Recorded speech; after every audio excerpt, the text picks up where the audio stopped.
Just a few years ago, I travelled to California with my family, and during this time we planned on going to the beaches, as you do in California, and spending all of our time there. But there was a major spanner in the works when we got there.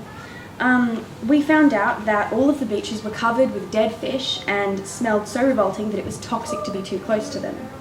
Later on in the trip, we found a beach that wasn't so stomach churning, but there were still fish corpses everywhere. I discovered that 48% of lakes and rivers in North America have this same problem. Manure fertiliser is regularly used in agriculture, but has detrimental effects on its surroundings. Fertiliser is packed with the minerals nitrate and phosphorus, so when they seep into soil and eventually into the ocean, the minerals feed algae. But algae can overpopulate and thrive, causing a thick layer which oxygen and sunlight can't penetrate, meaning that fish can't get oxygen, so they die, and plants can't get sunlight, so they die as well. Algae also produces carbon dioxide, which contributes to the buildup of greenhouse gases and therefore global warming. This isn't an uncommon issue.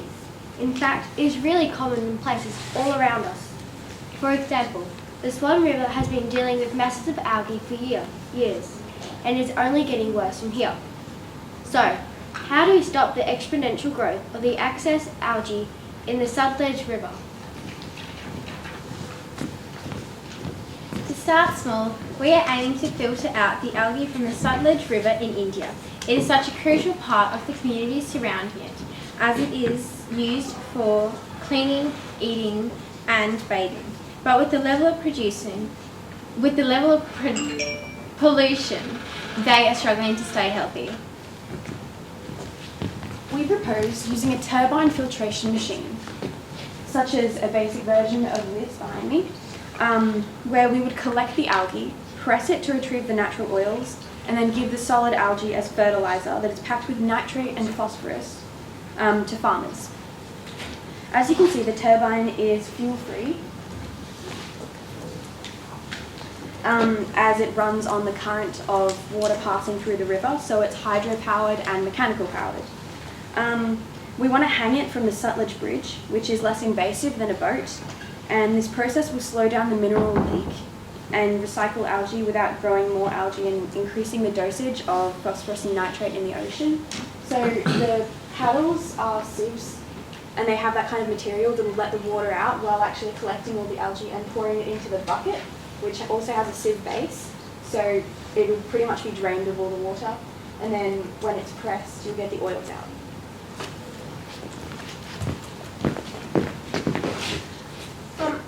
This oil can be given to researchers developing biofuels and made into pills for humans to utilise its omega-3 and omega-9 properties, which help with brain power and metabolism.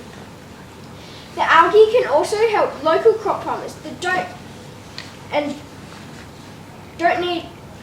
algae can also help local crop farmers, and if they don't need all of it, it can be given to cattle farmers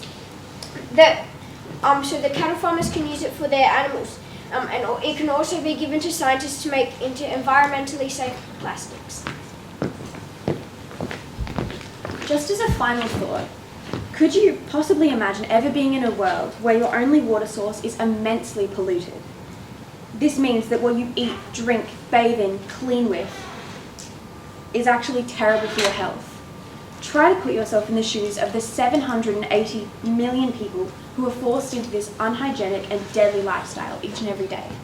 Do you have a rough idea about how much this filter might cost? So we want to put solar panels on the back, which we know are really pricey, but they will benefit the local economies by kind of generating that community electricity that they need. So that'll kind of give back a bit, but the actual thing itself probably won't be too expensive because it has to last a while, but we also want to make it out of recycled products. So we could probably just get some of the plastics and everything that are in those rivers and melt them down, make them work. How would the solid algae be collected from that? So most of the algae types that we would be collecting are, well, they kind of float on the surface of the water. So we want to get the stuff from the layer that's thicker, and that's kind of our main priority before collecting the stuff from the bottom of the rivers. But a form of algae is seaweed, and we don't really want to disturb that too much. but it is a dead zone, so anything that once was living there is kind of dead now. Doesn't really. Okay. One of the interesting things there is that these students not only went to the point of proposing a solution, they started at the beginning of the prototype design. So the design that they started to put together had the basic features that they were looking for. The materials and the actual final design would require a lot more exploration, a lot more development. But they started doing that. I can imagine that the catching tray would be like a big mesh thing, so the water runs back into it and it captures the solids, and that would be then harvested at various points. So one of the things about this process is that you put forward ideas that get other people thinking as well. So some interesting questions from the floor. Thank you. As part of the Global Goals Challenge 2020, our team decided that our main focus would be to help the 160,000 homeless people across Australia. Of those, 9,000 live in Western Australia and 42% are under the age of 25. We decided to dive right in and make our main priority these 4 global goals, and started to think about how we could possibly connect people not receiving their basic necessities with inequalities throughout Australia, specifically on the West Coast. We decided that too often we see homeless people living on the streets and receiving neglect from those who are not so disadvantaged but live in the same city as them. So we decided to create our problem statement. How can we eradicate homelessness in regional parts of Western Australia in a way that it reduces inequalities in society? Yes, a big question, but seriously, how are homeless people expected to find jobs when they are treated so differently from everyone else? We are working with the notion that everyone deserves a chance, and so we developed the idea of Star Survivors Kitchen with the motto, help yourself. Now, some of you might be wondering, what are we talking about? Well, star survivors meaning people who have survived lives living under the stars, and help yourself being helping others in the same situation. It is a non-profit organisation that employs homeless people to prepare and cook food for others who are disadvantaged and in the same situation. It provides them with a job and real-life experiences as well as education that will help them move on to another job once they are back on their feet, or even once they can afford a home. They're paid a small wage per shift, giving them a build-up of income over time while helping people that are going through the same thing as them. They can choose to receive their money through cash in an account, or they can ask for their money to be saved until they can afford something that they need, such as a home, a car, or even something small like clothes. We will ask for volunteers to help with basic medical needs and the supervision of workers, and they can even teach people how to treat simpler wounds to prevent infection. Our idea is great and all, but where will we get the money? Well, by joining forces with other organisations with similar goals, such as Salvation Army, we can implement our ideas into other previously formed charities, and we can achieve a greater impact, as we know it is not always best to start from scratch. We can also reach out to businesses in the private sector in a hope to form partnerships or receive sponsorships. By doing this, we can receive support from those who share the ideal world with no one living out on the streets. We can also apply for government grants which provide money to non-profit organisations to help fuel their ambitions of helping the community. Of the profits we make, 100% of them will go to helping those who need it most, because too often we disregard people in more need than us. We keep being told, what if they don't want to work? However, we have come up with several ways to help encourage them to participate. By paying workers per shift, they can feel more fulfilled with their work and receive instant gratification. And by highlighting that they are helping other people in need and know what they are experiencing, it provides a good influence and a reason to continue helping others. So, to put this into action, we need your help. Acknowledge those in need, donate food and clothing to pre-existing charities, give and donate money to those who need it, and with your help, we can make our world free from poverty, hunger, and discrimination. Thank you.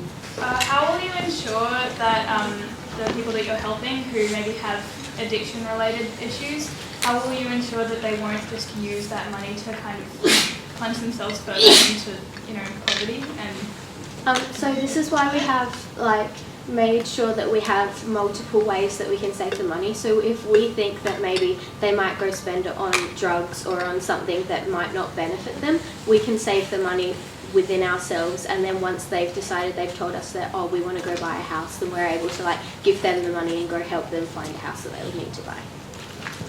How are you going to support people who have physical and mental disabilities that aren't maybe able to actually participate in making the food or producing it? So of course, we're still going to be able to provide the the homeless or the disadvantaged with the food that the others are making, but there'll also be volunteers with medical support, and there'll be volunteers of people who can mentally help them get into the right mindset of being able to finish what they started. Thank you. That solution there is a more of an ecosystem of solutions around a whole range of different issues. So quite a challenging set of requirements to pull together. But it does highlight something that we talked about on the first day, and that we're all in this together, and that through collaboration and working across different groups, you can start to produce much larger outcomes. How would you feel if you couldn't get an education?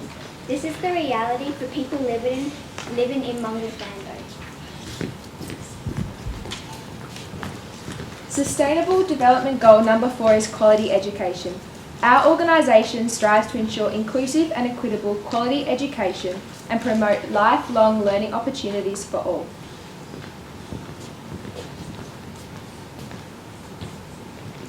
Quality education is not always available to everyone across the globe due to varied financial issues and racial boundaries.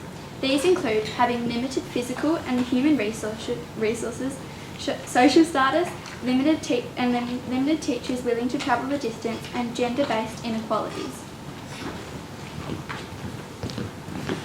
The problem we discovered was that remote Aboriginal communities in Western Australia do not have access to the basic education that they need. As Nelson Mandela once said, education is the most powerful weapon which can be used to change the world. Limited resources are a key issue in trying to provide everyone with an education. Human resources are in short supply as qualified teachers are not willing to travel to these remote communities. The availability for sufficient teaching facilities within proximity to the community is also quite scarce, especially as these facilities need to be clean, safe and hygienic. The short supply of writing utensils, digital resources and Wi-Fi connections can cause an issue for not thoroughly remembering the information they learn. Mingula Thando is an Aboriginal community in remote Western Australia. It is about a 40-minute drive from east of Karratha and has a population of approximately 60 people. Currently, some people there are living in a refuge where children and ex-prisoners are brought in to reintroduce them to the community. They do not have the proper education, and without it, they can't create a future for themselves. The teacher who will be staying in Mingula will receive an RTS from the government, which will give them an extra 18k on top of their current income per year. Free rent and relocation are also included. Our plan is that we will send a qualified teacher up to Mingula for 2 years. They will teach 3 adults in the community the basics of reading, writing and math skills. After the 2 years, the teacher will come back to Perth and the 3 trained adults will continue to teach the community. Our vision is that starting now, we will begin to collect donations of resources from existing schools across WA and find a teacher that will start the movement. At the beginning of next year, the teacher will fly to Mingula and begin teaching and forming a connection with the community. By 2023, the teacher will turn back home and the new qualified teachers will begin to educate the rest of the community. By 2024, we hope to see the community thriving with the new education they have been taught. Thank you. So, this one's an interesting one, and it's quite a sensitive one too, because when you're moving into Indigenous communities and coming to help, you really have to be very sensitive to making sure that you're addressing and empowering the local communities and having a voice in their own, determining their own directions as well. So some interesting challenges there. With inner teachers, they often go to rural areas anyway for jobs. But the disadvantage would be like their mental health. So how would you ensure that they keep mentally healthy and are able to perform to their best ability? Of the teachers or the teachers? This is, when you're in uni you go as part of your learning, but this is more of a volunteer. Do you want to help these people because you've seen that there is an issue currently there and we all want like a better life for each other. Yeah. It does parallel certain programs operate internationally where teachers from different countries go to other countries and do things.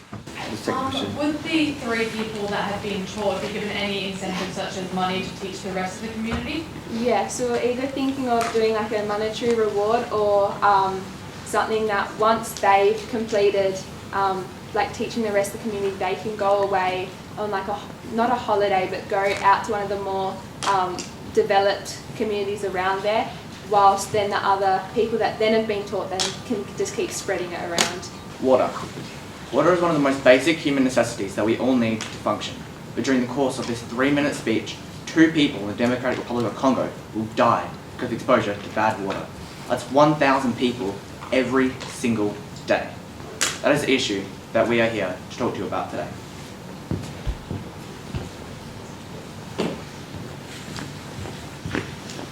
The problem that we are trying to solve today is the incredibly high amount of pollution in the Congo River.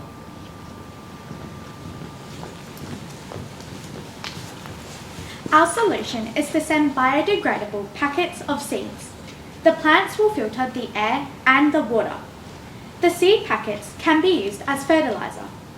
There will be a variety of plant seeds and their main purpose will be to clean the water and some may provide food.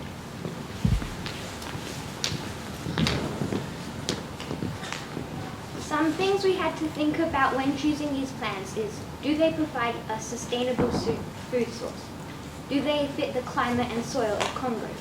Do they clean the air and water? And do they repel bugs and insects? The plants that we chose are moss, apple trees, citrus trees, watercress and ferns, and many more. You may be thinking, how are we going to plant all of these flora? The answer is volunteers. By sending over organised groups of volunteers, we can not only educate the local people on how to care for the plants in the future, but we can make sure the plants are planted in an orderly fashion.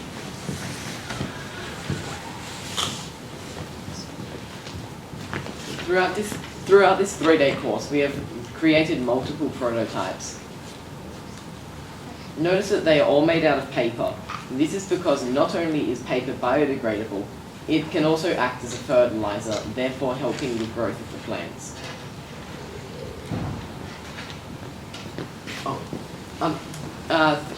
Through our solution, we are able to help multiple other goals as well as the original one we were striving for. Zero hunger. A variety of the plants that we chose produce food, which helps reduce the amount of people that go hungry. Another goal we are achieving is good health. They provide clean water to drink. They create better air quality. They provide shade from the harsh sun. And green places provide places of exercise, improving health of the community. They also provide clean water and sanitation. They filter the water, getting rid of bacteria and adding more oxygen.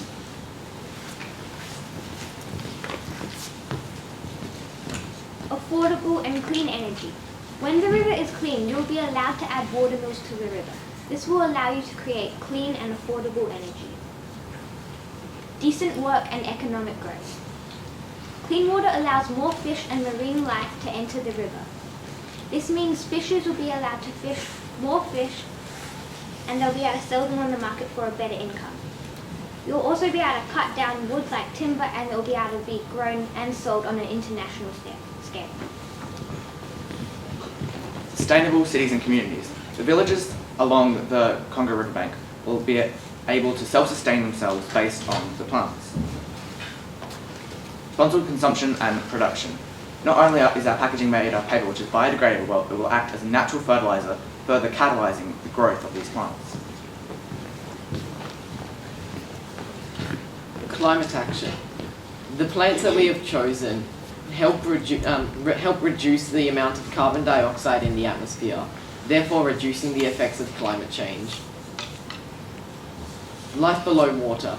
As stated before, when the water is clean, more fish will be able to enter the river.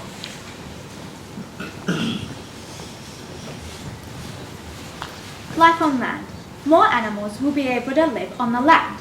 It also creates a better environment and strengthens the ecosystem around the river. Thank you for considering our pitch. An interesting one. The Congo, the Democratic Republic of the Congo always turns up in these events, and part of the reason is that it's one of the driest and most drought-affected areas of the world. I've got a simple question about, given all this approach, how do you address the fact that there's just not enough rain and not enough water there in the first place? While trees do take a lot of water to grow, according to some of the research that I did, it releases the water back into the atmosphere, which can cause rainfall. It's a slow process of greening the country, so to create things. Okay, cool. There are quite native plants to the DRC. How can we ensure that these plants that you're dropping into the country won't take up? That's a good question. Many of the plants that we actually had listed were native to Congo, stuff like the ebony trees and mahogany trees, further increasing their natural resources while still providing them with more resources to sell to more Western civilizations. It's a complex area when you get into reforestation and those sorts of things, because you've got growth rates and all sorts of things, but thank you very much. Hello everyone, my name is Eva and I've been working with Olivia, Mariana and Ella to answer the question, how can we minimise the use of plastic cartons in our supermarkets today? Well, this is what we see today. Your average supermarket with your juices and lots of plastic. And this is what happens. It ends up in our waters, our rivers and our streams. So apart from the plastic clogging our streams, it produces methane gas, which is 21 times deadlier than carbon dioxide. In 2020, we have recycled 36% of our plastic, which is good in comparison to 2017, when we only recycled 9.4. However, this leaves 373 million bottles unaccounted for, and we aim to change that. Take a look at this. This is your usual aisle this is your usual drink aisle in a big shop like Coles or Woolworths. Every litre or even half a litre has been packed in a bottle, a plastic bottle that is rarely recycled. Now imagine if those bottles were gone. We have invented a new design for a drink aisle. How you can see, this is your usual Fanta and your favorite milk in a different packaging. They are in glass tanks with taps. Our reusable system. At first, when you go to the shops, you will have to buy a new bottle from a section in the store where you can exchange and buy and get a clean bottle. Once you buy the bottle, you can fill it up with whatever drink you came to buy at the shops. And you drink it, you use it, and then next time you come to the shops, you swap it for a new one and a clean one. And the bottle that you just gave them will be also cleaned and sanitized. That means there's going to be no waste of bottles. Transportation. Well, you're probably wondering, all of our milks and juices come in these cartons. So, they will be delivered to our shopping centres in leak-proof tubs. They will be taken on a truck, but once we have electric trucks to our usage, we can transport them to our shopping centres in electric trucks. Sanitation. All of the taps and the nozzles and the handles on the actual tanks will be cleaned hourly by employees. And all of the leak-proof containers that the liquids come in will only be used for one liquid and will be cleaned every delivery, so that there's no contamination at all. So, believe it or not, this has happened on a really small scale. However, we aim to make it more mainstream by introducing it to larger companies. It's crazy because big companies spend roughly $178 billion on plastic packaging, whereas it would only cost $70,000 for reusable packaging, which leaves you to wonder, What else could we do at such low cost? Thank you for listening. Okay, thank you. I'm always interested because I'm old enough to remember when you used to take your bottles back to the shop to get a deposit. There might be a few people in the room who remember that too. So some interesting challenges there, and it's interesting that you've addressed the sanitation and perhaps heightened our awareness of that because of the current circumstances that we're in with cleanliness and hygiene. How can you ensure that the water used to clean the tubs and things will be recycled? We could put a draining system in to make sure all of the water that we use is properly filtered and we can reuse it in the future. Is buying the bottle a one-time purchase and then you hand it back and get one for free? Yes, so it's a one-time purchase. So when you return your bottle for a new sanitized bottle, it will be the same size, just a new clean bottle. So it's a one-time purchase for it.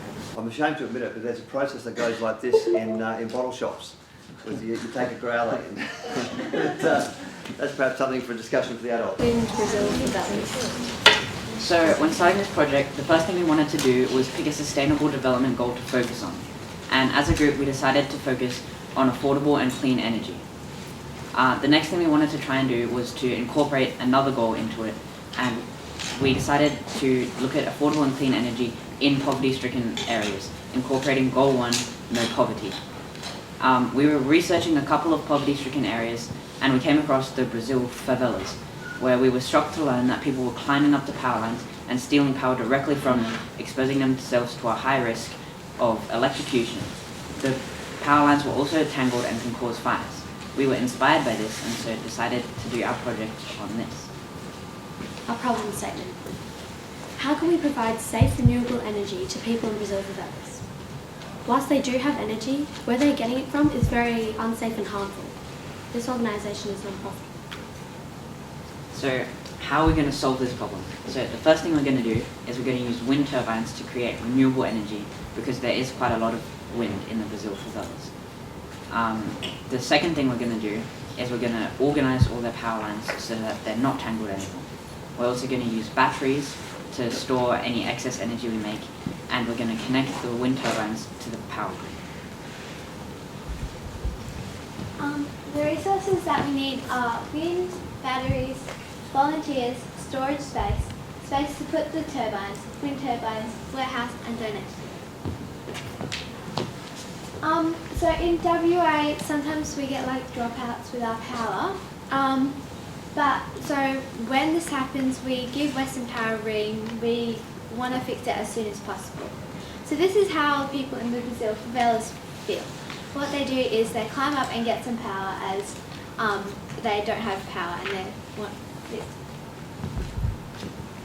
We're going to make the power lines unclimbable to everyone in the favelas.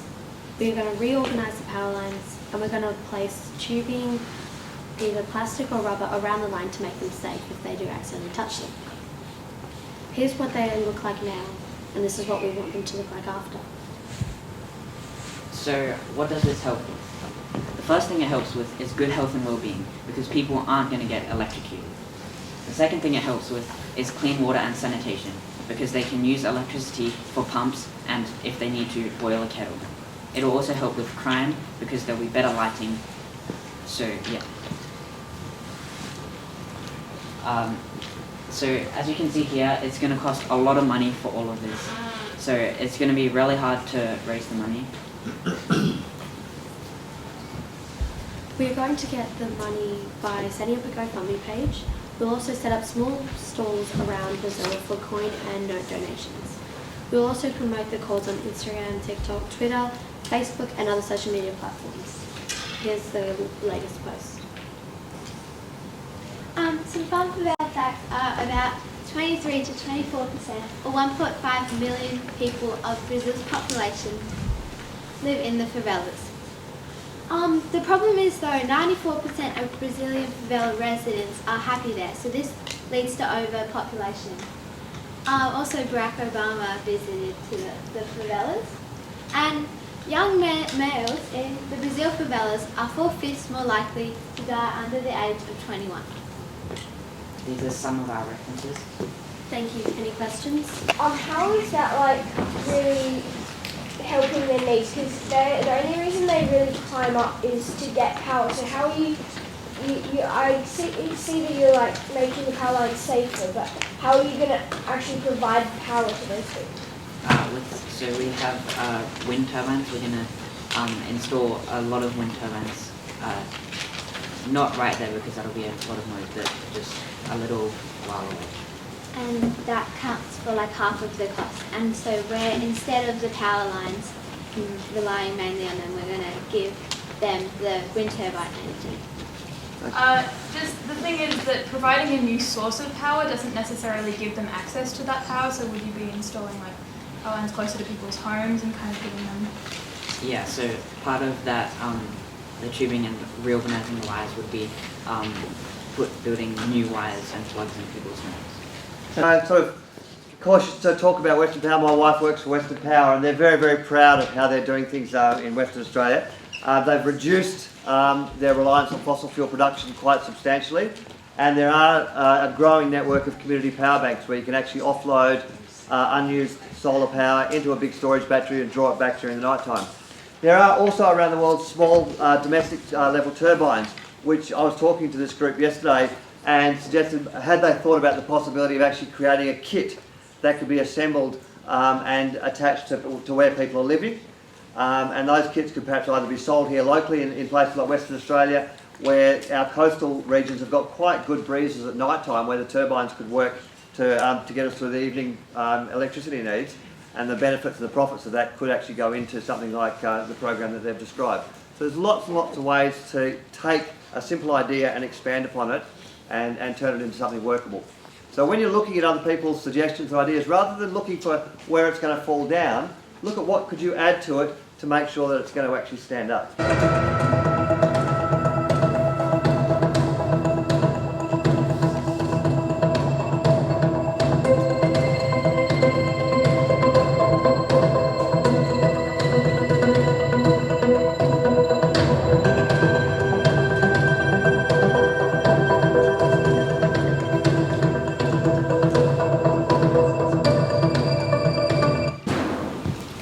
75% of the Earth is covered by ocean, and 40% of those oceans are polluted.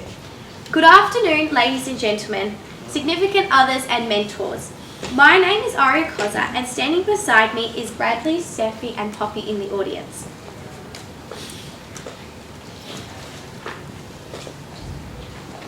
The sustainable goal we have chosen is number 14. We chose this because there is an increasing amount of plastic in our oceans. Using single-use plastic excessively hurts our shrimp, crabs and lobsters. Imagine being that shellfish. Not only do our solutions relate to SDG number 14, but also to goals number 1 and 2. So let me give you a quick definition of life underwater. So when we focus on this, we learn a few facts. For example, 75% of the world is covered by oceans. A lot of people know that. Do you know that 40% of those oceans are polluted? By 2050, there'll be more plastic than fish. And when we targeted life underwater, not only did we target the fish, but also how it affects us as consumers. So our problem statement is, how do we prevent the excess of plastic waste, especially in the forms of plastic bags and bottles, present in the ocean's ecosystem in Australia? well, we actually have a couple of solutions. Let's start with bins for fins. We will have a transparent bin like this, in the shape of a fish. The fish's name is Bubbles, for the record. This will be aimed at younger audiences, but also the impoverished. The amount of rubbish you put in will be measured by an app we have, and that would reward you accordingly. We would partner with supermarkets and have it in the centre of their store. For example, if you donate, say, a kilo of rubbish that can be recycled, you would get a voucher for the store. This directly helps the impoverished, and it helps no hunger. This is because the people who are using the most single-use plastic are the ones who can't afford to go sustainable. So by giving them vouchers and discounts at the supermarket, we'll be helping those who need it the most. Steph, do you want to explain number 2? We will be providing a seaweed wrap alternative to confectionery wrapping. These alternatives are cheap and biodegradable, as well as edible.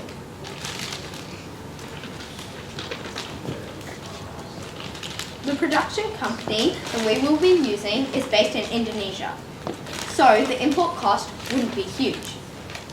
This would also help international relationships between Indonesia and Australia. Thank you. Hey Brad, did you know that by 2050 there'll be more plastic than fish? I think I did know. Thank you. And with the confectionery solution, we'll also be introducing a tax. So companies who continue using single-use plastic after this bill is passed would face a hefty tax of, say, 5%. If you use mixed plastic, there would be an extra 2.5%. Because in theory, mixed plastic is better, but it's less recyclable than ever. Of course, there are some exceptions that are valid. With this new bill, companies would also be forced to label their products as recyclable or not, and state whether or not they are single-use plastic items. Adding on to this, these are the do's and don'ts that we can place in our recyclable bin. Through this graph, we can discover that 33% of pollution in Australia is from beverage litter like plastic bottles.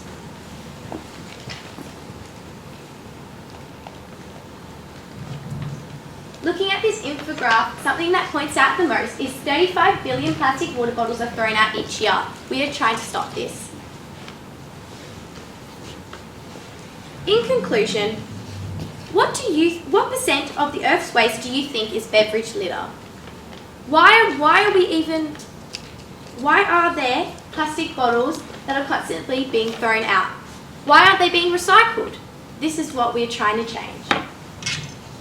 In conclusion, our solutions would limit the waste being put into the oceans by providing incentives to properly dispose of waste. Our products are targeted at companies and children.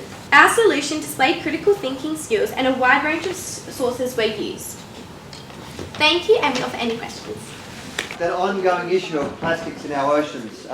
We're probably aware of the great plastic gyres that exist around the world. There's great swirling collections of plastic that weigh into the millions of tonnes, and we're still trying to find effective ways to not only get rid of what we've got there, but to stop adding more to it.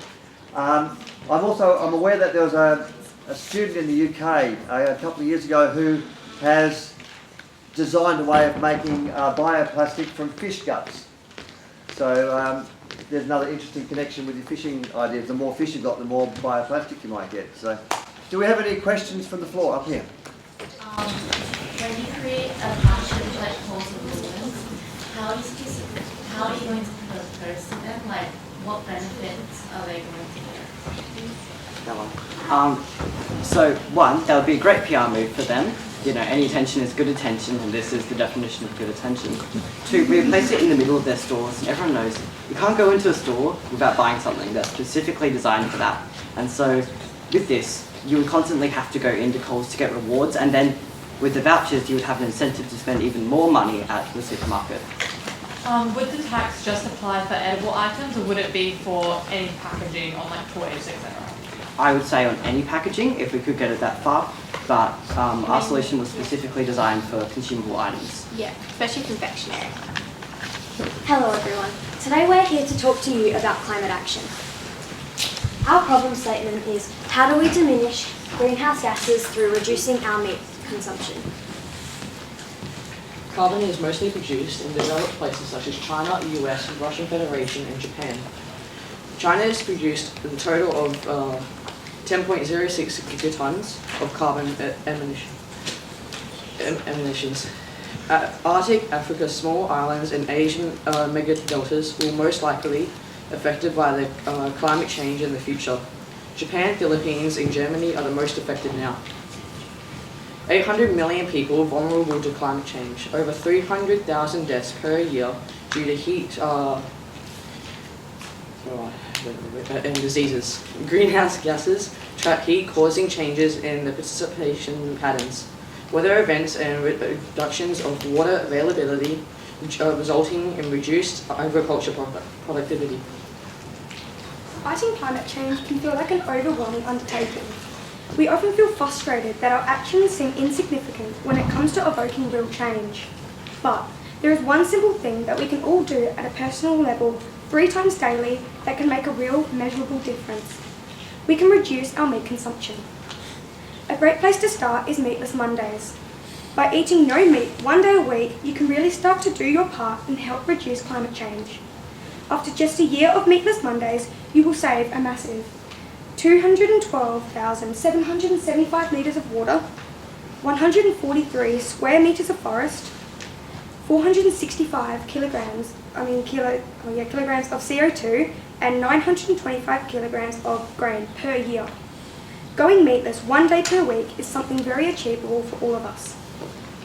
Now, stop and think about how all these climate savings multiply out if your whole family goes meatless one day per week, or if you decide to do 2 meatless days, or better still, go vegan. The Meatless Mondays movement started back in 2003, and all around the world, people are starting to join. There are over 30 cities participating in German Meatless Monday campaign, with schools also taking part. So, do your part and be the change you wish to see in the world. You can start to save the climate one meal at a time. It's so easy to make a change. So, have you ever wondered how easy it is to substitute meat for other things? You can do things like veggie patties, beans, tofu or halloumi. Even once a week of substituting meat for a day is so much cheaper. Here are some substitutions for different things to give you calcium, protein and iron. The environmental impact of eating meat. The large amount of animals slaughtered for meat comes to a total of 150 billion animals killed each year. Not only do animals produce a great amount of CO2, but because of the increasing demand for meat, more land is being used and trees are being removed, also known as deforestation. Trees are an essential part in absorbing CO2. Livestock alone contributes to 18% of carbon emissions, which is more than bunker waste and industrial processes. In addition, around 1.2 trillion aquatic animals are killed for food each year. The amount of fuel that fishermen use to power fishing vessels are still considered really high. So, we propose Meatless Mondays. This saves the environment in so many ways as we previously discussed. So, thank you for listening to our discussion.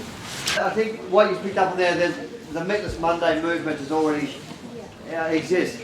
I think, just from our point of view, I think I probably would be asking about how do you take it the next step and say what resources and programs could you create to help encourage and promote that more than just telling us that it's a good idea.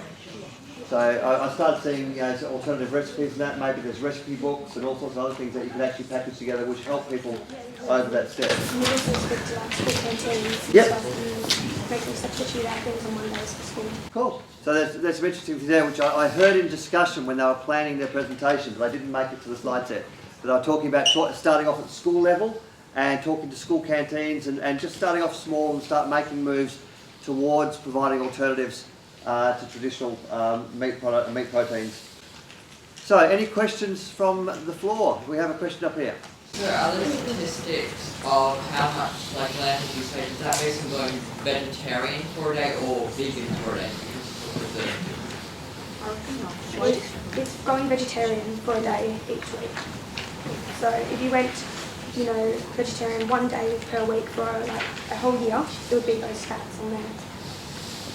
So it's an interesting impact. When you start to multiply that by we've got, 7.5, 8 billion people on the planet, and probably a good third to half of those people eat meat on a fairly regular basis, we're having quite an impact through this sort of process. It's interesting.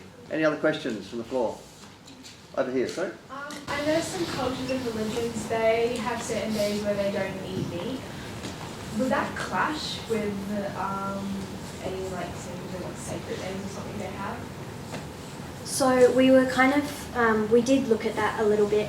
We were kind of thinking that if those days, they obviously are important to those certain religions, so obviously they would be okay to keep going, and it was just a kind of proposal to then continue that a little bit further. Hello everybody. Before we start, I would like to share a story with you all today.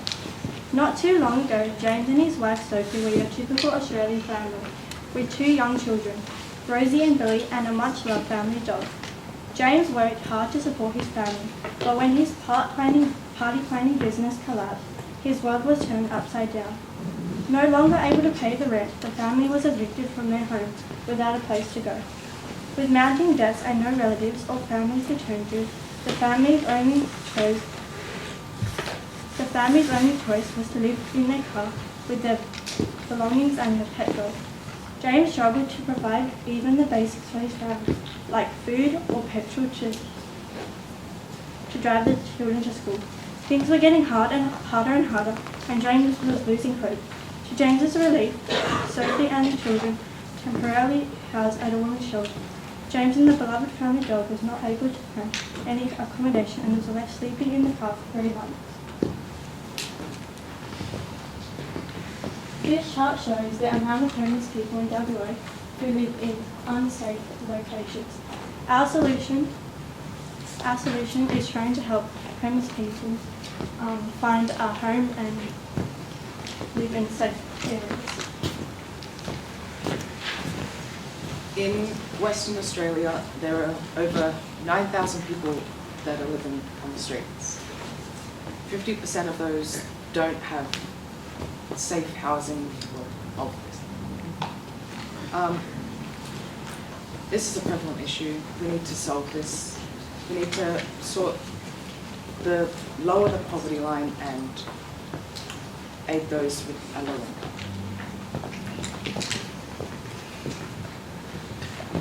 Our idea, Scaffold, a social benefits chart that allows people with an income post-tax of $45,000 or less to purchase the necessities of life such as water, food, shelter, gas, etc. If you glance at the sheet of paper that was handed out to you before we started, you can see the terms and conditions of this card. This will allow you to have some more information on what this card actually is. You can, if you need to, you can apply for a contractor card, which means you can purchase tools needed to do an apprenticeship, start a business, or entry-level qualifications.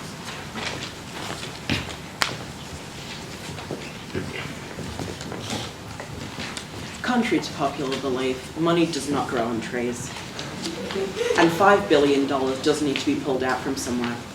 We think we should take it out of the military spending budget for Australia, because they have a military budget of $38 billion. I spoke to a Chinese manufacturer company last night. There was only one issue. They only spoke Mandarin. I knew a lick of Mandarin, but eventually I was finally able to get someone that spoke English. They gave us roughly a quote of 50,000 yuan, which is roughly $10,000 to print out all these cards. With all the pros and cons weighed up, this is an investment worth taking.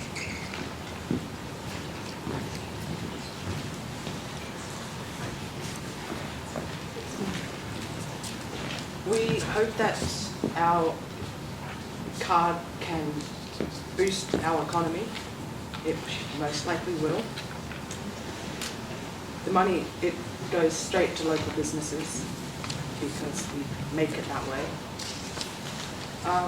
We'd only allow necessities to be bought with this card, such as food, rent, bills. You won't be able to purchase drugs or alcohol or cigarettes. It won't allow you to. Thank you for listening to my presentation. Questions are welcome. Okay. When you said you were limiting what people could buy, would you take the approach of like saying what they couldn't buy or saying only what they could?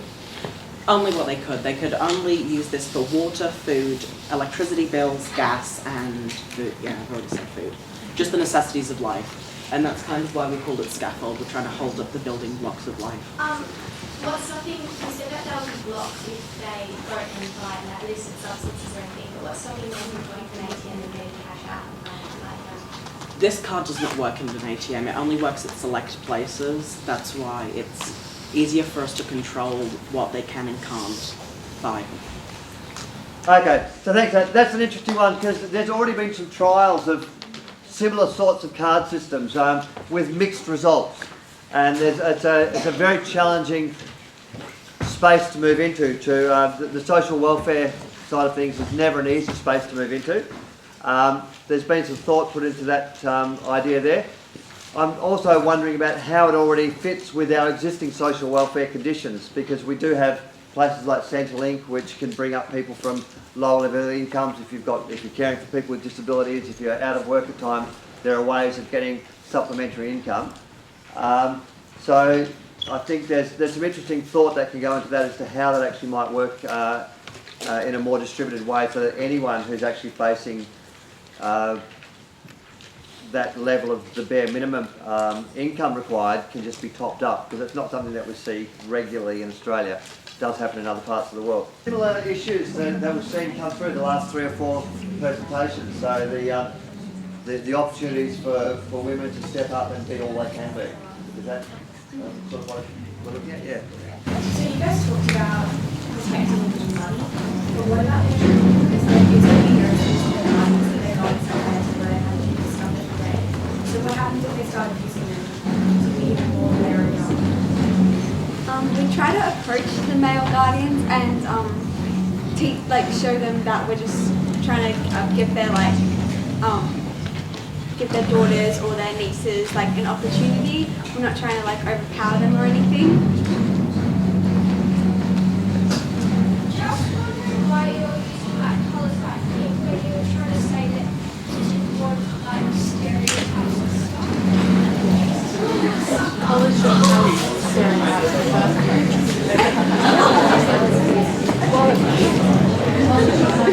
I think we did it mainly just because we kind of liked it, and it kind of looked more, and as said by this kind of as this said by the stereotypes, it's a colour that is noticeable. You would, even though it's a bad thing, you would associate with women, and also we can still like the colour. Doesn't mean that we don't have to. It's just that throughout history, things that have been associated with women have constantly been painted in a negative light. So a lot of people avoid things associated with women.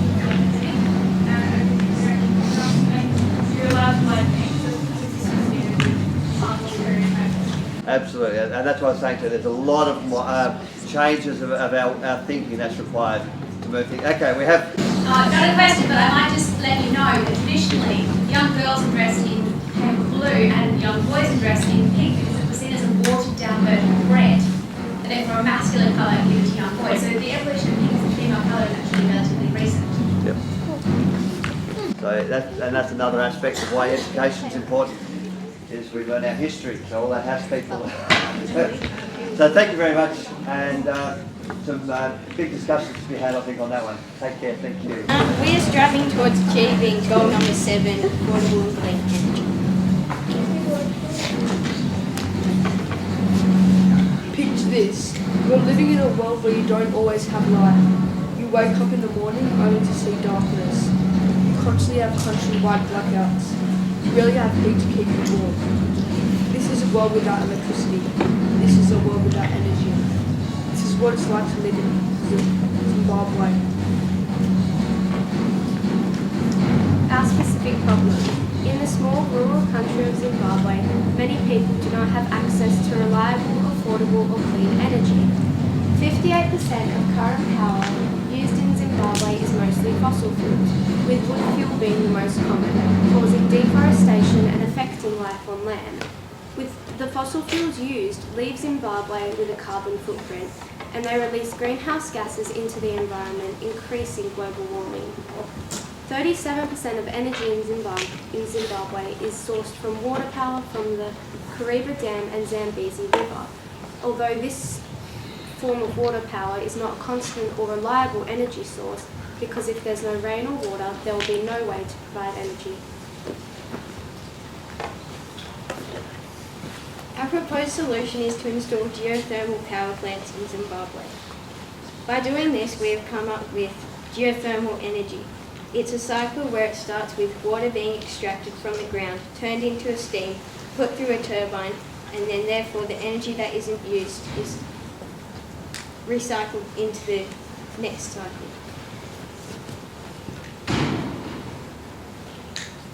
The reason we've chosen geothermal energy is because it's the best long-term solution for this area. It doesn't use any fossil fuels or release any greenhouse gases. It doesn't leave a carbon footprint. It is renewable, obviously, and it doesn't require much knowledge to control or understand. Although when we were deciding on a solution to this problem, we also considered solar power and wind turbines, but based on the economic state of Zimbabwe, these solutions were deemed impossible. The solution that we did choose overall improves global warming and life on land and life globally. Geothermal power plants are certainly not cheap. Zimbabwe has access to 1.7 million special drawing rights from the International Monetary Fund. There is also a direct aid program from Australia. Cost is the only downside to our solution. Most of the cost could potentially be covered by international organisations. Geothermal power plants, as I said, aren't cheap, but our belief that the ends justify the means because the power plant is long-term and beneficial to everyone.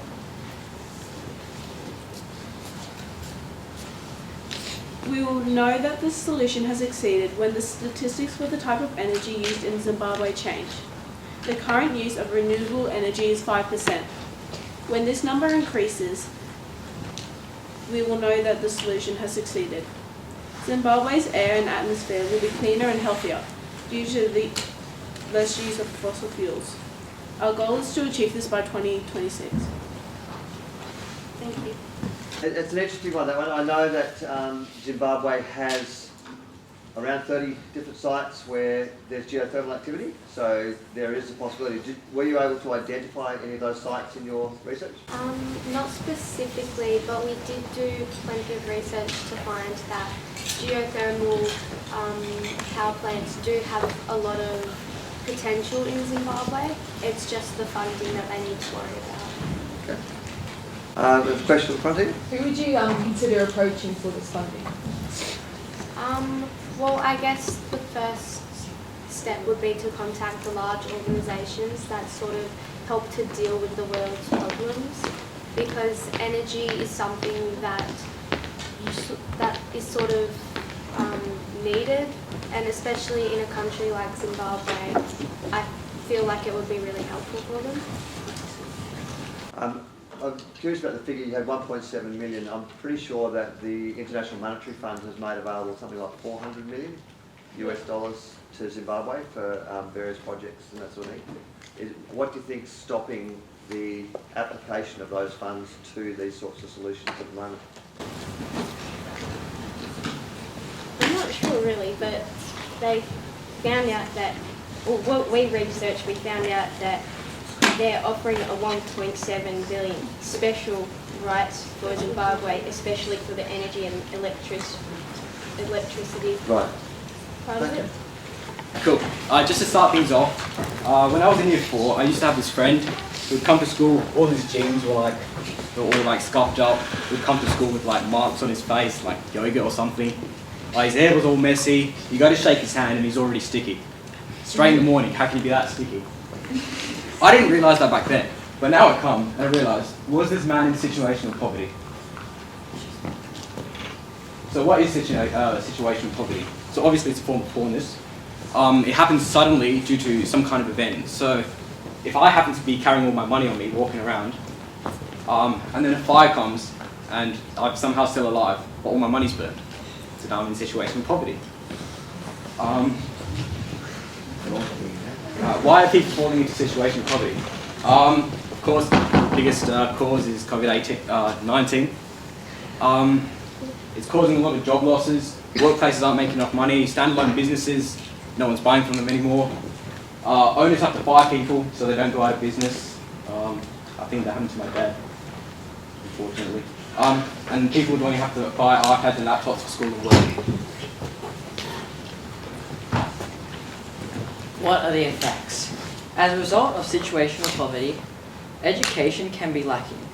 People will be unable to access online work and education and makes it hard for them. Lacking money can also make people develop different things such as depression and anxiety, which won't help.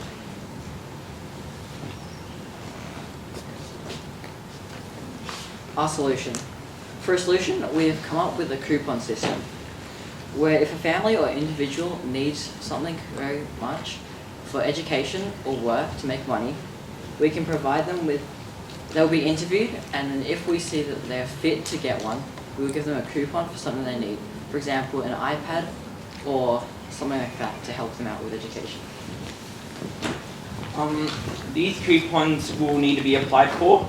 So you can't just go out into the street and ask someone for it. You actually have to go into one of our headquarters, get interviewed, and then if our staff sees fit, then you will be given one for whatever you need. So if you ask for an iPad, it will be signed for an iPad, and then you'll just hand it over to the store and they'll give it to you. Some benefits of these is that people in a situation of poverty, they don't need to pay for stuff out of their own money, so they can save it up for like a house or to save up something that they actually need. And it also gives you bonus jobs because of the COVID-19 virus. A lot of people have been fired. So we can hire them as staff to interview people who are in situation of poverty, so they're helping out each other. Thank you for listening, guys. Thanks. Interesting economic questions of in crisis. I can see there's already a lot of questions on the floor on that one. Would each coupon be worth a certain amount of money? Sorry? Well, it's not actually a monetary value, it's like assigned under a certain product, like an iPad, so it's not on the ticket, it's more of an online thing. The ticket's just for local use. So if I went to a store and showed them the ticket, they would go online and see I have an iPad under my name, and they'll just give that to me. What if I was a business owner and they gave me this ticket? Why do I benefit from having this ticket? I've just given away some of my product. Well, actually, you haven't, because I'm paying for it, or our company's paying for it. So, yeah. Does this just like, what if someone tries to trick you? Is there going to be a specific place to definitely make sure that... Yeah, like we said, we do interviews, proper checks. We'd see, their job if they even have one, and yeah, just general checks just to make sure we're giving it to the right people. BISB, we are not for poverty.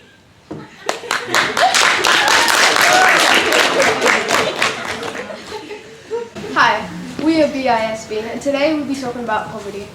What is poverty, you ask? Well, the definition for poverty is being extremely poor. A lot of Indigenous Australians out there living in Australia always end up in poverty because of the lack of education and the lack of job skills.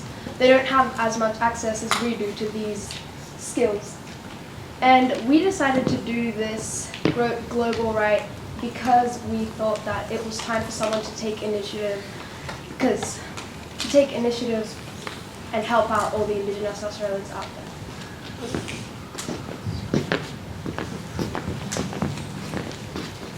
So, the main reason why Aboriginals live in poverty is because they lack education and they're highly unemployed throughout Australia. In fact, Aboriginals, or Indigenous Australians, have a very high unemployed rate in all of Australia.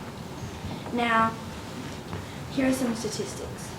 63% of Indigenous Australians in the workplace say that the quality education they have is really low. And 47% of these Indigenous Australians say that they don't understand the rules of the workplace. Can you imagine going to school and not understanding the rules? Can you imagine how isolated you would feel? Well, that's how they're feeling at the moment. You see, our aim is to break the stereotypes that are associated with Indigenous Australians. We aim to focus on the education of children to end the cycle of intergenerational poverty. Unfortunately, at the moment, the Australian educational system does not well benefit the Aboriginal people. It is estimated that there are more Aboriginal people that are going to go to jail than graduate high school. With the world in the population of Australia, there are only 5% of Indigenous people, although the population of people in jail are 60% Aboriginal. In what we're doing today, we are going to be focusing on Western Australia and the Indigenous children. We're mainly going to be focusing on them in the rural areas.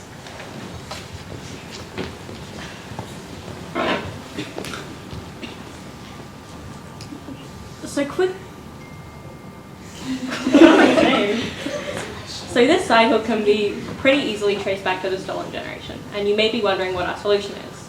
Well, our solution is to create a out-of-school program that although it's not compulsory, it's highly encouraged to attend. There will be reward systems for attending in the form of gift cards and gift baskets that are donated by the companies. The gift cards will be for grocery stores, so the money can't be wasted on things that will not benefit the person. So it will start at a young age and will aim to teach important life skills that can be used in both jobs and a normal life, like cooking and cleaning, but also team building and leadership skills.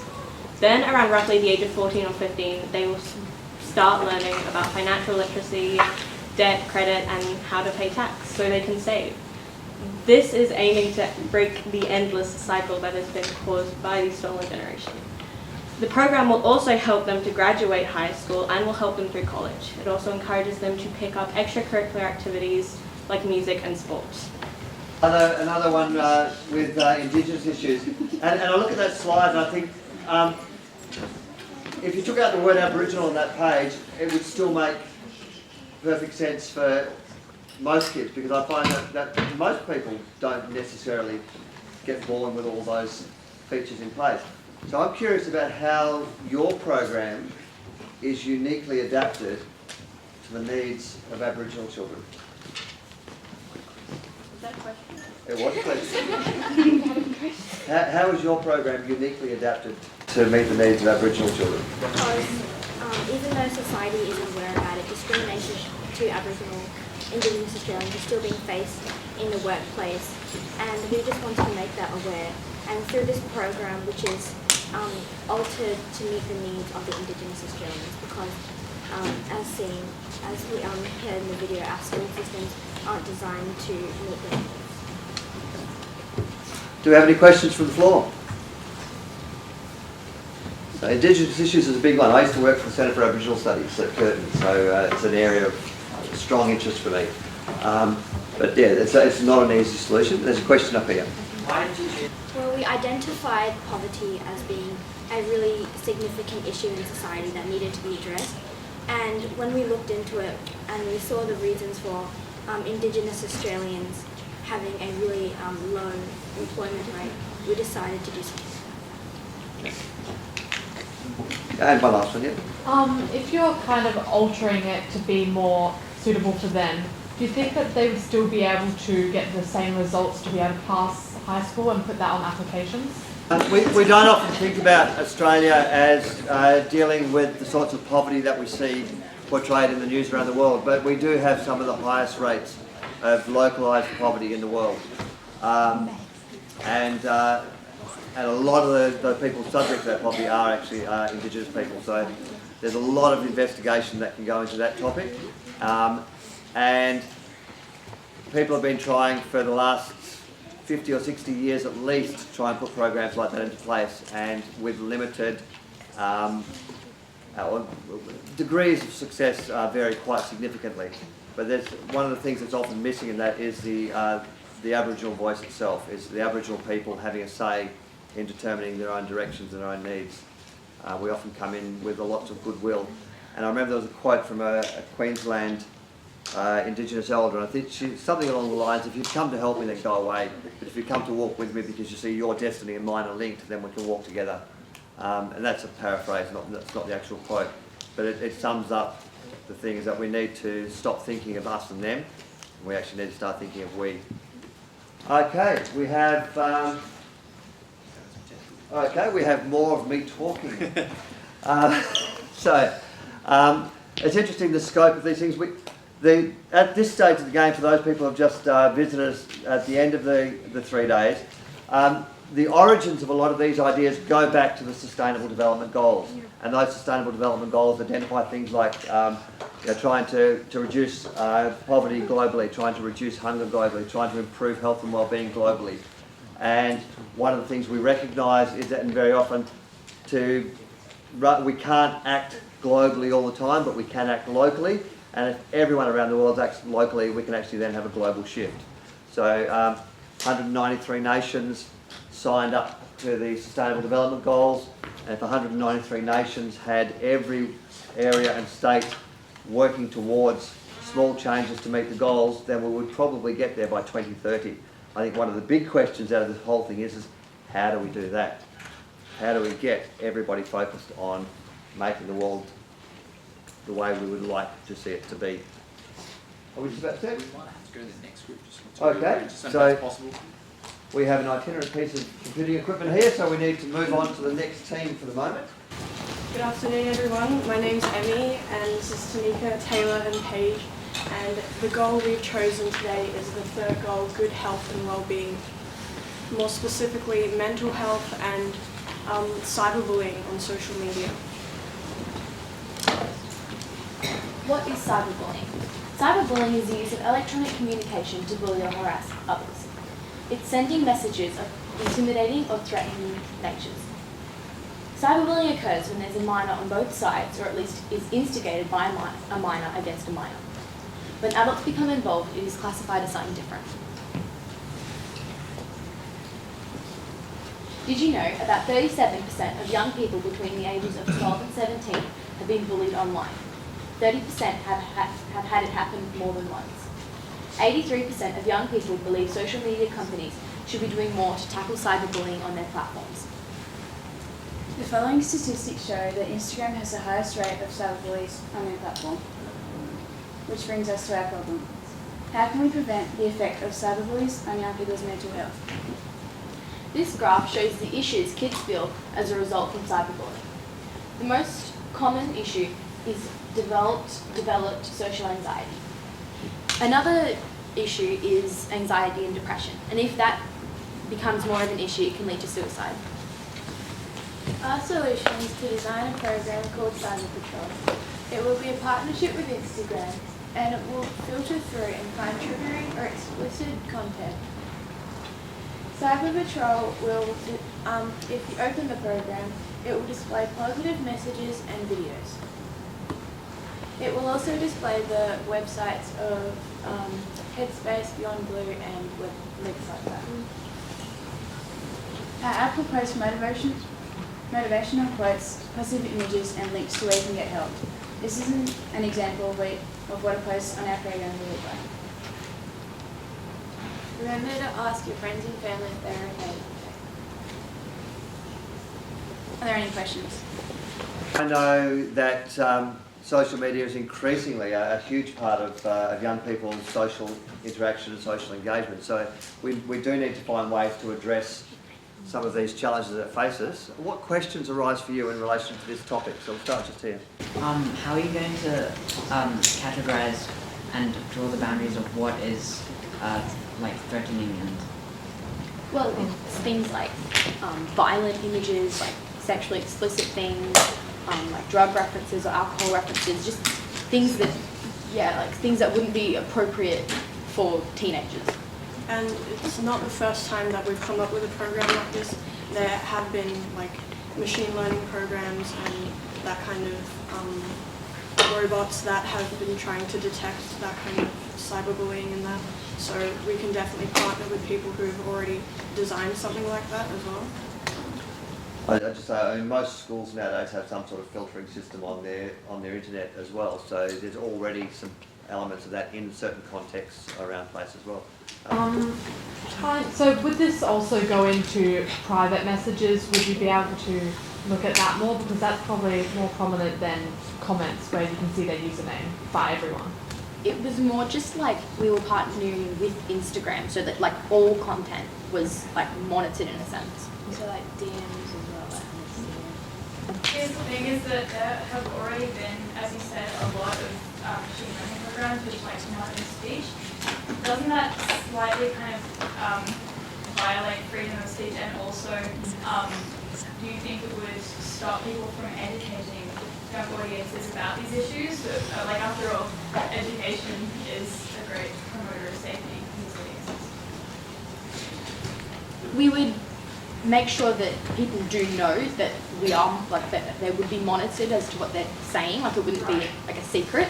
Yeah, what I'm saying is these issues such as drug use, sexually explicit and stuff like that, a lot of the time safety can only be ensured if the audience is educated about them and educated about ways to, like, about how dangerous they are and ways to protect them. We did have a idea of a solution as to trying to have a more student-based education system, like more specific information rather than just teachers telling you you shouldn't use it, it's bad for you, rather than like giving them lots of reasoning and like information behind it so they have a further understanding of it. I just have one last comment to that one. One of the big things we see in relation to discussions around cybercrime and all those things, we often see invasions of privacy, breaking into financial systems, disrupting things like that. We tend not to think of cybersecurity in relation to our health and well-being. And that's, I think, maybe a discussion that needs to be had at some stage. So thank you very much for raising the topic for us. So this is, so has anyone here had like an illness or a symptom and then just put it off, like, oh, I'll maybe go to a doctor in a week or two. And then when they do go to the doctor eventually, which could be months, they found out maybe it's something that they require antibiotics or painkillers to deal with. Now imagine that same situation, but instead of being able to go to doctors, which was, you couldn't. And that symptom kept on getting worse and worse until you started coughing up blood and you couldn't eat. This is the reality for many people who suffer tuberculosis or TB. Tuberculosis, or more well known as TB, is a contagious disease that is caused by tuberculosis bacteria and is spread through coughing and sneezing, commonly infecting the lungs but is capable of spreading to other parts of the body. The bacteria can lay dormant in your lungs for years, but since the disease is asymptomatic, you wouldn't know you have TB unless you get tested. TB is one of the top 10 causes of deaths worldwide and kills 1.5 million people per year, taking more lives than HIV and malaria combined. There are many regions in southern Africa that are severely suffering from TB. These regions together are also known as the tuberculosis belt, as seen on this map. Places that are in dark red are the most affected, including Zambia, South Africa, and Tanzania. 95% of tuberculosis patients are in poverty, and the average of poverty in these countries are about 47%. There are 4 medications, as seen on the screen, that are currently available. However, altogether, the treatment for TB is currently $1,000 without insurance. So that statistic is also Australian dollars, not the currencies of the countries involved.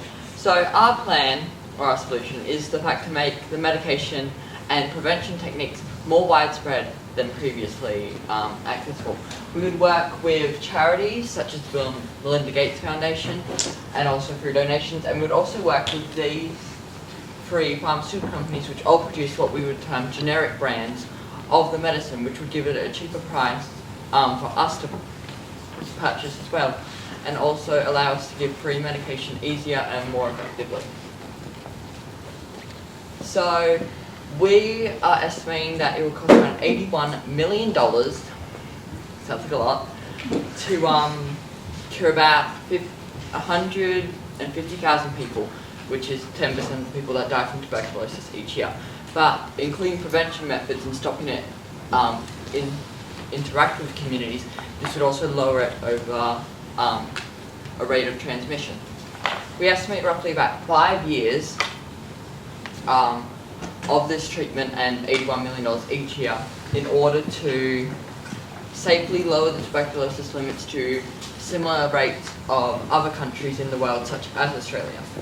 So these are our references and organisation, and thank you for listening to our presentation. Okay, another one of those solutions that relies on the goodwill of big corporations. How are you going to get the money for the $81 million worth of? From the charity. So we're going to be sending, is it working? So it's working with and applying for, of course, there's government. We have multiple ways we are applying for government. We would apply for government grants. Of course, the Bill and Melinda Gates Foundation donates billions of dollars, so that would only be a fraction of us being donated, and also through consumer donation.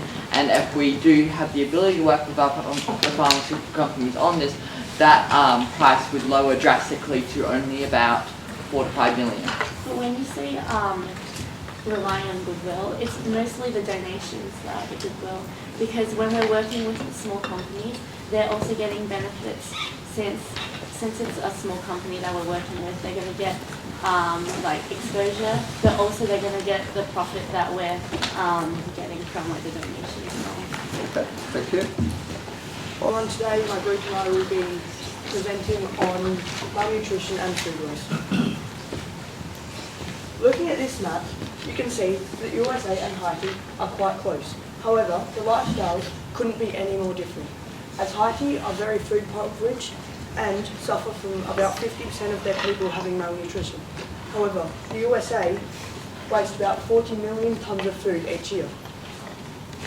Knowing this, what solution solves both of these problems? Most of us had dinner cooked for us last night and the opportunity to eat breakfast this morning. However, for these children in Haiti, they receive a maximum of 1 meal per day, and in desperate times they are forced to consume bonbon thé, which is a mud cookie. This is not the only challenge that Haitians face. They are regularly affected by various natural disasters such as earthquakes, tsunamis and cyclones. This makes it extremely difficult for them to grow crops to produce food. Haiti has some alarming statistics when it comes to malnutrition. Haiti's population has over 50% malnutrition. That's 1 in 5 children that are malnourished, and 1 in 10 children are acutely malnourished. 1 in 14 children will die before the alarming age of 5. US actually has the second highest waste creation of 278 kilograms. 40 million tons of food is wasted each year in the US. That's worth $161 billion. Labels such as Best Before, Expires On, Best Buy confuses consumers on when to throw out the food. So part of our solution is to implement freezer bins in all houses, supermarkets and food services in the USA. In these bins they can put their food waste, which has not yet reached its expiry date but is still in good condition, and the food will be kept cool by the bins by the freezer technology, which is powered by the solar panels on the lid. And instead of this food going to landfill, it will be collected once a week and shipped from Florida to Haiti in refrigerated cargo containers. The journey will take about 1.5 days, and it will be made once a week, powered by solar and wind energy to reduce our harmful impact on the environment. The second part of our solution we call coastal crop farming. Since that Haiti is also prone to tsunamis and other natural disasters, we have decided to grow crops such as rice and potatoes on these ships. So they will be in the waters of Gulf of Mexico, so they reduce risk of tsunamis. At the bottom there is room to store this food that we've collected from the freezer bins, and the ships have elements, as you can see, to make them self-sustaining and reduce the impact on the environment. Due to the range of different natural disasters experienced by Haiti each year, the area that is most unaffected is underground. So we have decided to start underground kitchens, which we call down-to-earth cooking. Get the pun? Yeah? No? And they're shipped from Florida, all the ingredients, and it's like a social gathering because when you're malnourished, you're also really lonely. So once you get down there to cook, you also make new friends. The first step towards funding this program is pledging the idea to the government in the hopes of receiving grants and funding for the program. We will also set up a public GoFundMe page where people and organisations from all over the world can donate. We will also urge governments to implement a new taxation on supermarkets, cafes, restaurants and other food retailers, charging $1 per kilogram of food that is unnecessarily wasted. Out of the 17 global goals, we have included 12 of them. Without malnourishment and food waste, we could change how the world works. Out of the 12 goals, we specifically focused on less poverty, zero hunger, and good health and well-being, obviously with the solutions we have created here. In conclusion, if our idea works, a lot of problems will be solved around the world. This will bring us a step closer as a nation to reach our promise, our global goals. Thank you. It was nice to see that last slide that sort of replicated that slide I put up, which was the United Nations vision of the future. So again, another one that keeps reminding us about the amount of food wastage that's happening in the world. There are a lot of initiatives around the world to try and minimise food wastage. This is another one. And I think there's some interesting ideas that can emerge from that whole freezer bin sort of idea. Will the food just be from Florida, or will it be from collected from all over? So we're starting off with Florida and the USA in partnership with Haiti, and then we aim to sort of connect different regions that are fairly close to each other to make shipment and travelling easier. Yeah, and another thing on that, so the freezer bins are where you keep your food, so that's kind of the idea. So you put your food in there and then it goes shipped over there. What happens if there's a natural disaster there and the ships aren't able to go there? Well, you might have noticed on the map before, the ship actually goes from Florida and it sort of passes through near Cuba. So if there's a natural disaster, then the ship will be able to either turn around or stop in Cuba if worst comes to worst until they find a way. And the food on the ships will be able to last for about a week for the population, so they should be able to survive until the next ship can. And how do you stop cross-contamination from happening within the food bins? How do you regulate what goes in? Well, there's going to be different sections for the food bins, so there might be one part of the section that will be for poultry, like eggs or milk, and other parts for vegetables and stuff like that that haven't gone up yet.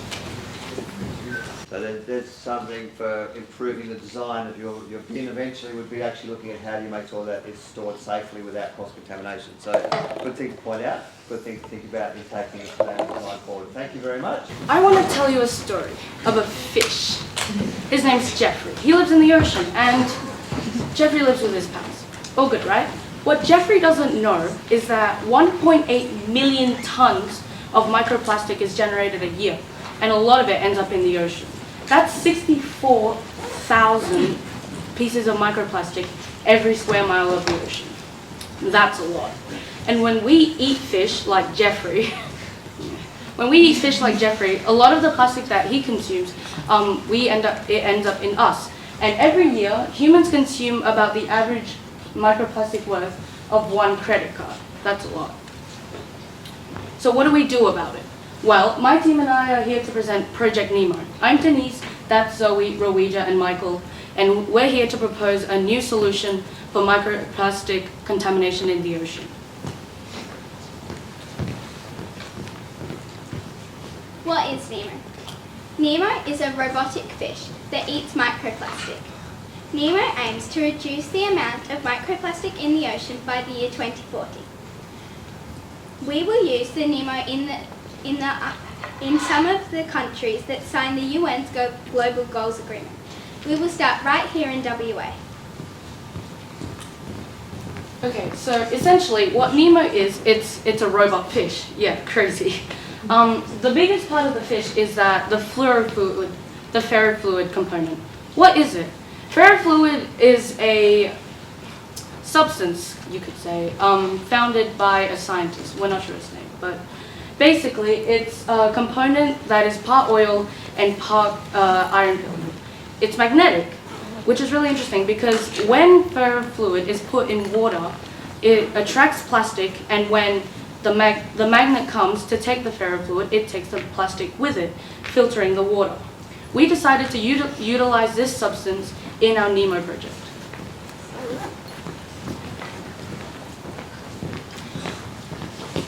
Now, you might be wondering how this robot fish is going to work.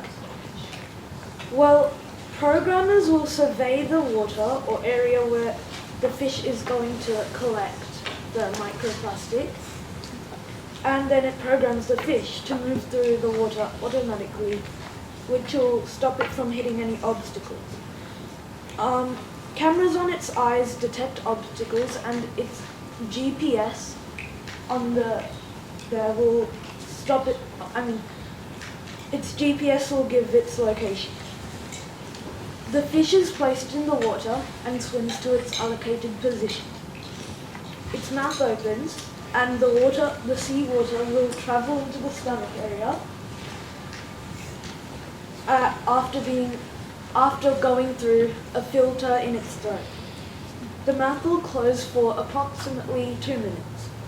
In that 2 minutes, the ferrofluid will mix with the water and the microplastic will be attracted to the ferrofluid because they are both oil-based.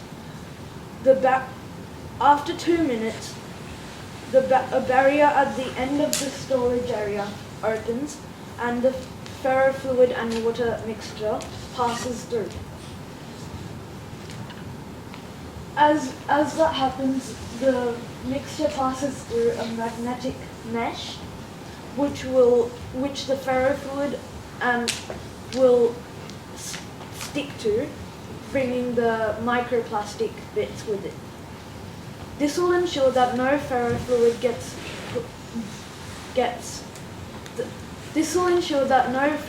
will go into the ocean. The fish will then come back to a collection point where it is charged and prepared for its next dive. The environment is a very important factor in this project. We realised we had to make some adjustments and careful decisions. Instead of using metal, we would use tin so it doesn't rust, and it's eco-friendly and it's lightweight. Instead of using fuel, we use solar power because it sufficiently charges the battery and it is continuous energy. Ferrofluid is easy to make and has less impact on the environment. It is made from leftover oil, even from fast food chains, and also vegetable oil from your home. This project mainly helps by removing microplastic and saving marine life.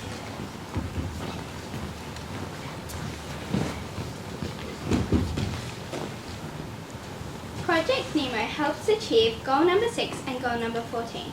It helps achieve goal number 6, clean water and sanitation, by cleaning the water that we ourselves drink. And it helps achieve global goal number 14 by helping the life below water by not letting real fish eat the microplastic. Okay, let's put this into perspective. What is NEMO's impact? It's one fish, right? It probably can't do much. But let's ramp it up to 20 fish. Well, we calculated that one fish can take 4,150 pieces of plastic, while 20 fish working on 8 hours a week on weekends can take 19,920,000 micropieces of plastic. Now imagine if this project was global. If 50 countries out of the 200 that volunteered to help with the UN's Global Goals project took on Project NEMO, we'd have, and I'm not joking, nearly 1 billion pieces of microplastic every single weekend. And that's only a quarter of the countries that volunteered to help. Listen guys, this is serious. So that's why we believe Project NEMO really is the difference when it comes to filtering microplastics. That's why we believe Project NEMO is going to make a difference, one fish at a time. That's interesting. It was a young Irishman called Finn Ferreira who identified this process last year. So it's a very new idea. So it's only about a year old, and you've already transformed it into an innovative application. I love that. How will fish not see that as food or as... Oh, interesting you ask, because that's why we called it Project NEMO, because clownfish are highly poisonous, and if we design the robot to be, like a clownfish and its colors, it will warn predators not to eat it. Any other questions? Great anticipation. This one isn't really important, but would the amount that it eats every day decrease as there becomes less plastic in the world? Yeah, I mean, that's a good thing though, right? Alright, so going back to the question up there, what if a shark ate it anyway? I mean, if a shark wouldn't attack a fish. I mean, okay, listen. It's a huge hunk of metal. Plus, Yeah, but like, That it looks looks like a like fish, right? plus it's gonna be like patrolled in areas, so we pull it out of the water. Camera also. Yeah, it also has a camera, so you can. So as sharks are quite discerning with when they're after live fish, but they do it a whole lot of other stuff that's a lot worse than that, I think, at times. So with the ferrofluid, though ferrofluid is cheap and easy to make, it also over time slowly degrades in its usability. So how would you, of course because we're trying to be sustainable, how would you replenish its effectiveness again? Good thing you asked that too, because we've also thought of that. Did you know fast food chains waste more than 1 billion gallon of grease a year? That's a lot. It gets dumped into the ocean anyways. So we as Project Nemo want to decrease that amount by reusing the grease, because ferrofluid only really needs a substance to hang iron shillings in to make it magnetic. So essentially we sort of like reusing the waste in from fast food chains. Perfect. 6:1. This is the plastic use to reusable item ratio. Global goal number 12 is based on responsible consumption and production. This service is necessary to reduce the negative impact on the climate, the environment and people's health. Sustainable consumption and production involve using resources efficiently, taking account of ecosystem services that are key to making a living. Reducing the impact of dangerous chemicals. This not only means environmental benefits but also social and economic benefits, such as increased competitiveness, business sector development in a global market, increased employment and improved health. We were all equally shocked when we recently interviewed a school canteen by the ratio of the use of single-use plastic, which led us to our problem statement. How do we become more responsible with the production and consumption in the national school food industry based in WA school canteens? 3 million whole food, 1.3 million packaged food and 3.5 million whole sandwiches are thrown into the bin every year in WA. Multiple schools around Western Australia have stopped giving out bioproducts due to COVID-19. This has created a huge amount of plastic being created, used and thrown away. On average, 10 serves of food are left over at the end of the day and thrown straight into the bin. Although this is happening, the fruit that is bought is locally produced and is packed in cardboard, not plastic. Even with all the plastic being produced and food wasted, it is still manageable and we can do something about it.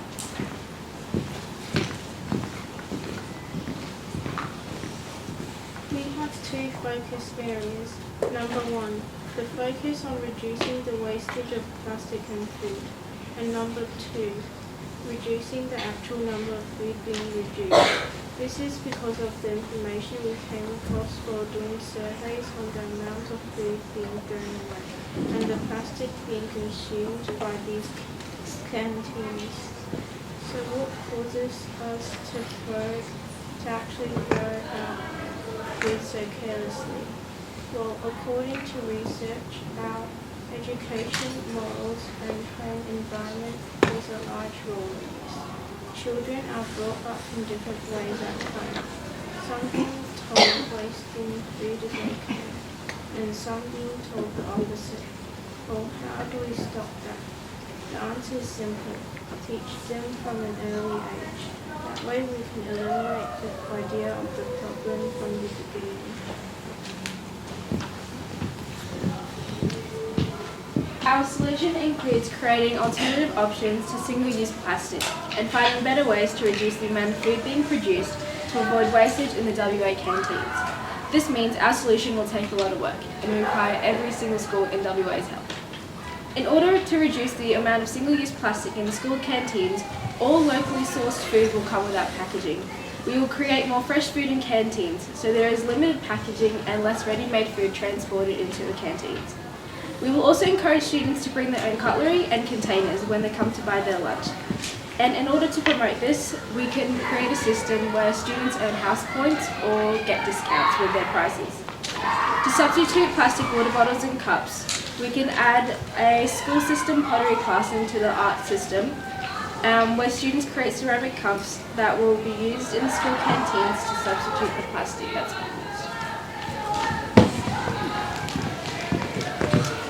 The impact of our solution means that hundreds or even thousands of single-use plastics will be eliminated, making simple switches in the canteen. This solution also models different behaviour for young students to show them that single-use plastic reduction is achievable. Very clear, straightforward outcome. I think trying to get buy-in is where you still have some big questions around how do you get schools to commit to that? If you're going to use bamboo as an alternative for cutlery, where does that leave the animals that call the bamboo forests home? Well, bamboo is only one alternative. We can also use metal or silverware that's commonly used in households as well, and that's where the idea of having children bring in their own cutlery from home comes in. So bamboo is only one alternative. There's also numerous metals that can be used that are better for the environment. And just on that too, bamboo farming is actually quite straightforward. Bamboo grows very, very quickly. It's easily replaced, and you don't need to actually impact the natural forests and grasslands either. So. I was just going to ask, with the cups and stuff, would that just be, say if you had a canteen area, would they have to be left in there to take that to class? How would that work? The ceramic cups, it'll like implement a very friendly sort of environment in the school, which will also bring in the more like artistic side in every single school, so you can take that with you, just like you take a water bottle inside a classroom. Yeah. Okay, so thank you. I hope it's been an interesting few days for you. From my point of view, it's less about the final or the points where you've landed at the end of 3 days. It's more about the journey, the discussions you've had along the way, the ways of rethinking about how you learn and why you learn, the fact that you get out of your social groups. I remember when on the first morning we went into the arena in there, and you got given those little tickets, and the look on your faces when I told you that you had to go and find somebody who had the matching ticket. Half the room just suddenly went pale. I mean, I had to talk to somebody I don't know. And yet, when I asked people yesterday and today, more and more people were reporting they met somebody that they actually liked. They met somebody that they could work with. And they met somebody with common interests. And that they met people that they could actually get on with. And that is another big part of this whole process. Very often we get into our little patterns of behaviour, we see the same people day in, day out, and we get into particular ways of thinking and particular ways of working. And part of the process of this 3 days is to challenge that a little bit, to mix it up a little bit, to put you with people that you're uncertain of how it's going to play out. You have to start to interrogate your own capabilities as a communicator, as a collaborator, as a problem solver. I pointed out to every table, I think, is that no one gave you the problem that you worked on. Every one of you had to find and dredge a problem out of a big global context to find something to work on yourself, which is very different. And I think the example I used for most people was it's very different to here, read chapter 6 and answer question 7. Because when we go out to work, when we go off in our lives beyond the school bounds, you don't have a teacher who pre-packages all the important stuff for you to dig through. You have to work it out for yourself in a lot of contexts. Now, we live in a very information-rich global community now, particularly because of the internet. And there are people out there who are doing that sorting for you to some extent, but you still need to be critical in being able to work out what is good quality stuff and what's not. And we didn't take any of the pressure off you in doing that. And so we saw some of the presentations, some of the statistics were a bit quirky here and there. Some of them probably needed double checking and validating against other things, but that's all part of the process. This is a journey, not an end point. When you walk out the door today, you're a slightly different person than you came in here on Tuesday. We hope that you enjoy this process. We hope that you take on board what it offers you about your own learning and your own pathways and your own thinking about the future. we hope that you recognise where your own growth needs are. And I thank you for putting up with me for 3 days. I can be a bit of a pain, I can be boring, I can drone on like I'm doing now. But I'd like to thank you all for participating in the process, teachers and students alike. I'd also like to thank the students by way of giving a certificate. And as I said on the first day, that certificate can be stored away should you choose to come to a particular university. As a first year student sometime in the future, that certificate will allow you to apply for a scholarship. It won't guarantee the scholarship. You'll need to build up with other things, but it will give you access to a closed pool scholarship called the SHAPE Award. And that's something, that's our little gift back to you. It means that you still have to keep working and keep growing and keep building up the evidence of your learning, but there's a little potential pot at the end of the rainbow for you. Other than that, are you going to hand the certificates, or do you want to run through the... Thank